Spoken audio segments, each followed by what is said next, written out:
I have to admit, I was not sold on the house. My husband, he loved it from the moment he walked through the door. I looked around and said, "You've got to be kidding me. I mean, you're nuts." In fact, I was completely aligned with what my mother-in-law was thinking. Why this house?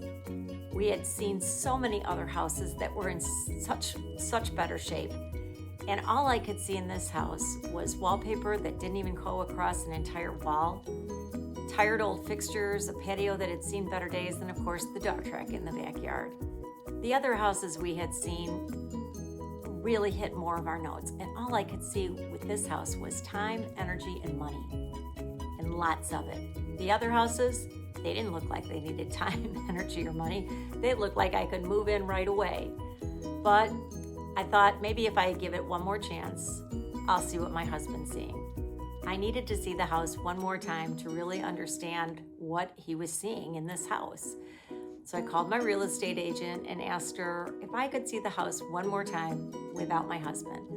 And remember, this was before Realtor.com and Zillow. I didn't have pictures to scroll through. I just had me and my agent walking through the house. So we headed over to the house and I started to look around and I started to see some of the charm that I think my husband was seeing.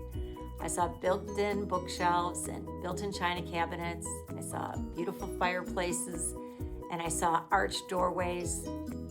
And I started to see the house, not for all those tired old things, not for what it was, but for what it could become. I started to see the house's potential.